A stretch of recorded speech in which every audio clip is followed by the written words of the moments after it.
आज हम लोग भगवत गीता के माध्यम से मानव अधिकारों की रक्षा और अपराध मुक्त समाज निर्माण का शंखनाद वैचारिक अभियान के रूप में करेंगे। प्रत्येक व्यक्ति को आवश्यकता है सुरक्षा, शांति, शिक्षा, आज़ादी, गौरव, विकास और सद्भाव की। इसके लिए एक समान शासन व्यवस्था की आवश्यकता होती है, न्याय व्यवस्था की आवश्यकता होती है। इसको हम परिवार, गांव, शहर, जिला, प्रदेश, देश और विश्व कल्याण की बुनियाद भी मान सकते हैं। जब मानव अधिकारों की रक्षा को खतरा होता है तो उसका अर्थ होता है कि अपराध बढ़ रहे हैं और अपराधों की रोकथाम ही मानव अधिकारों की रक्षा का आधार होता है और यही सनातन धर्म है और मानव विश्व कल्याण का अद्वितीय साधन है। भगवत गीता ने स्पष्ट रूप से इसका दर्शन कराया है और इस दर्शन का एक केंद्रीय तत्व है, एक सूत्र है। भगवत गीता के 18वें अध्याय के 45वें श्लोक में जब भगवान श्री कृष्ण ये कहते हैं, स्व स्व कर्मण्य अभिरते सन सिद्धिम लभते पराम स्वकर्म निरते सिद्धिम यथा विन्दति तत्सुणु। इसका अर्थ है अपने अपने स्वाभाविक कर्मों में तत्परता से लगा हुआ मनुष्य भगवत प्राप्ति रूप परम सिद्धि को प्राप्त हो जाता है। अपने स्वाभाविक कर्म में लगा हुआ मनुष्य जिस प्रकार से कर्म करके परम सिद्धि को प्राप्त होता है, उस विधि को तो सुन। ये एक विधि है। इस विधि का तत्व ज्ञान भगवत गीता के माध्यम से किया जाता है। भगवान श्री कृष्ण ने अर्जुन को यही तत्व ज्ञान बताया था और अर्जुन के लिए इसकी आवश्यकता इसलिए थी कि वो अपने नियत कर्तव्य कर्म को अधर्म मान रहा था, पाप मान रहा था। एक सैनिक होते हुए, एक उच्च शिक्षित प्रशिक्षित एक सेना का अधिकारी होते हुए जब युद्ध भूमि पर अर्जुन ने अपने नियत कर्तव्य कर्म से पलायन को धर्म माना और ये कहा कि मैं ये युद्ध नहीं करूंगा, हथियार रख दिए और भगवान श्री कृष्ण से पूछा कि मैं कायरता रूप दोष से उपहत हो गया हूं, धर्म के विषय में मोहित हो गया हूं। हे कृष्ण, मेरे को निश्चित कल्याण का साधन बताइए।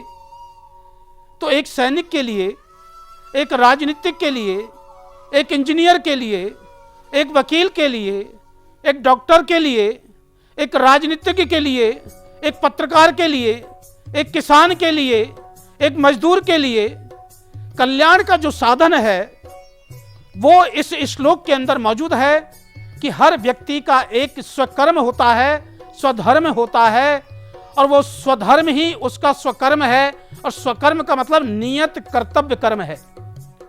वो नियत कर्तव्य कर्म का योग निष्ठा से पालन ही उसके निश्चित कल्याण का, उसकी सिद्धि का एक साधन है और वो एक विधि है। उस विधि को भगवान श्री कृष्ण ने गीता के माध्यम से समझाया है। इस सूत्र को अगर हम पकड़ते हैं तो गीता के प्रथम अध्याय का प्रथम श्लोक, धर्म क्षेत्रे कुरुक्षेत्रे संवेदा युद्धोत्सव मामिका पांडवाश्चैव किम अकुर्वत संजय, ये बहुत बड़ा संदेश देता है कि धर्म क्षेत्रे कुरुक्षेत्रे, ये जो धर्म क्षेत्र है ये हमारा कर्म क्षेत्र ही है और ये संपूर्ण संसार, संपूर्ण विश्व कुरुक्षेत्र है, संघर्ष भूमि है। हर व्यक्ति अपने कर्म क्षेत्र में संघर्ष कर रहा है, युद्ध कर रहा है। उसके सामने एक संकट है। वो सफलता चाहता है, वो समृद्धि चाहता है, वो सम्मान चाहता है, वो न्याय चाहता है, वो सद्भावना चाहता है, वो आजादी चाहता है, वो गौरव चाहता है। लेकिन वो मिलेगा कैसे? इसका सूत्र भगवान श्री कृष्ण कहते हैं, जब वो अपने कुरुक्षेत्र को धर्म क्षेत्र में तब्दील कर लेगा, जब वो अपने कुरुक्षेत्र को अर्थात कर्म क्षेत्र को एक नीति के आधार पर, एक सिद्धांत के आधार पर, न्याय संगत ढंग से जब अपने कर्तव्य का पालन करेगा, तभी वो अपने कर्तव्य को सफल सार्थक जीवन का आधार बना सकता है।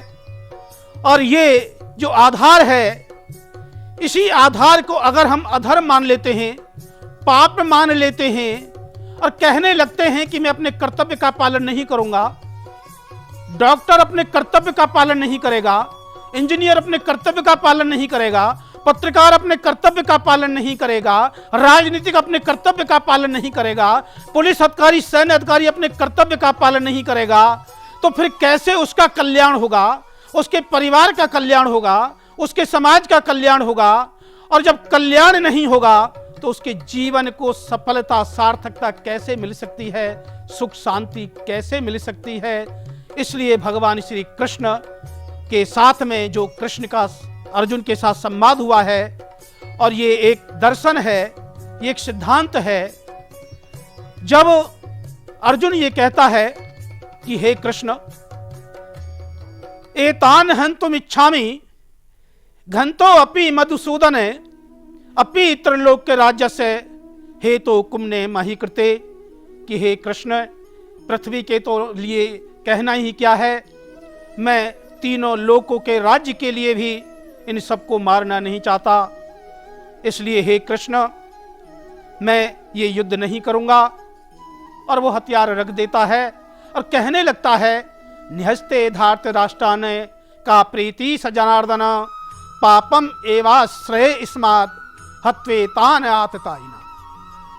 ये जो कृष्ण का संदेश है, इसी मानसिकता को समाप्त करने के लिए है, विचारधारा के विरुद्ध है।